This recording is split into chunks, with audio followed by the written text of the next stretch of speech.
வணக்கம். சம்பத்குமார் புதுக்கோட்டை வாமுனி யூடியூப் சேனலுக்காக. சாலை விதிகள் இது பற்றின விழிப்புணர்வு இன்றைக்கி இருக்கிற தலைமுறைக்கு நிறைய இருக்கா அப்படிங்கிறது ஒரு சந்தேகமாக இருக்குது. அப்படியே அதை தெரிஞ்சு சரியாக பயணிக்கிறாங்க அப்படின்னாலும் கூட சாலைகள் விதிமுறைப்படி போடப்பட்டிருக்கா அப்படிங்கிறதுலையும் ஒரு பெரிய கேள்விக்குறி இருக்குது. உதாரணத்துக்கு புதுக்கோட்டையில் இப்போ சமீபத்தில் முக்கியமான ஒரு இடத்துல ஒரு திடீர்னு வேகத்தடை ஒன்று இரவோடு இரவாக போட்டு அது மேலே அந்த கிளிட்டரிங் பெயிண்ட் இல்லாததுனால அநியாயமாக 2 உயிர்கள் பலியாயிடுச்சு.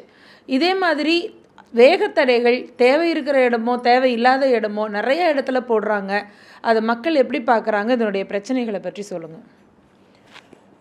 இந்த ஸ்பீட் பிரேக் வேகத்தடைங்கிறது பல ஊர்களில் இருக்க பிரச்சனை. இந்த ஊர்லேயும் இது கூட இருக்குது. திடீர்னு ஒரு நாள் மாலை நேரத்தில் இல்லாத ஒரு இடத்துல போடுறேன்னு போட்டு இருட்டில் விளக்கும் இல்லை, புதுசாக போட்டது, வேறு எந்த அறிகுறியும் அதுக்கு இல்லை அந்த இடத்துல வேகத்தடை இருக்குன்னு. அதில் அடிபட்டு உயிர் போனது யார் தெரியுமா? ஒரு பெண் இன்ஸ்பெக்டர்.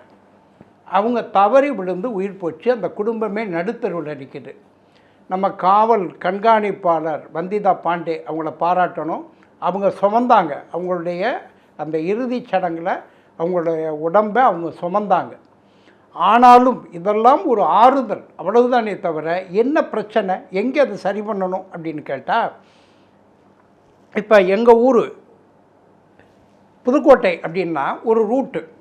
புதுக்கோட்டையில் ஆரம்பித்த பஸ் ஸ்டாண்டில் 30 கிலோமீட்டர் இருக்கிற அறந்தாங்கிக்கு இடையில் 40 ஸ்பீட் பிரேக் இருக்குது. இவ்வளவு தேவையா அப்படிங்கிறத பார்க்கணும். தேவையில்லைன்னா அதை கண்டிப்பாக எடுக்கணும். ஸ்பீட் பிரேக்கு எந்த இடத்துல வருது அப்படின்னு கேட்டால், எங்கேயாவது ஒரு இடத்துல ஒரு ஆக்சிடென்ட் நடந்தால் உடனே மறுநாள் அதுக்கு தீர்வு ஸ்பீட் பிரேக் போடு. இப்படி அந்த தெரு முழுவதும் ஸ்பீட் பிரேக்காக வந்துடுது. அப்படிப்பட்டது தான் இந்த ஸ்பீட் பிரேக்கு உயிர் போகிறதுக்கு காரணமாக இருந்துச்சு. பல இடங்களில் ஸ்பீட் பிரேக் போடுவாங்க, எச்சரிக்கை பலகை இருக்காது. இரவு நேரத்தில் ஒரு இண்டிகேஷன், ஒரு ரெட் லைட், ஏதோ ஒரு ரிஃப்ளெக்டர் ஒன்றும் இருக்காது. இந்த ஜீப்ரா மார்க்கு கூட இருக்காது. வெள்ளையோ மஞ்சளோ ஒரு பெயிண்ட் அடித்து அங்கே ஸ்பீட் பிரேக் இருக்குங்கிறத காட்ட மாட்டாங்க. புதுசாக வர்றவங்க கண்டிப்பாக ஏதாவது 2 ஸ்பீட் பிரேக்லையாவது விட்டு தட்டு தடுமாறி தான் போய்கிட்டு இருக்காங்க. இது மிக மிக மிக மிக ஆபத்தான, கண்டிக்கத்தக்க ஒரு செயல்.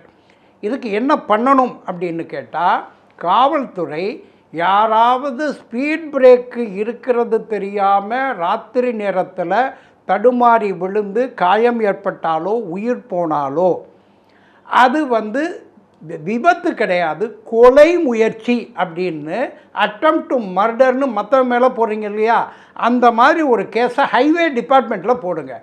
பெயிண்ட் அடிக்காமல் ஸ்பீட் பிரேக் போடுற ஹைவே தான் இதுக்கு முழு பொறுப்பு. அது முனிசிபல் ஏரியாவில் இருக்கலாம், மாநில சாலையாக இருக்கலாம், அல்லது மாவட்ட சாலையாக இருக்கலாம்.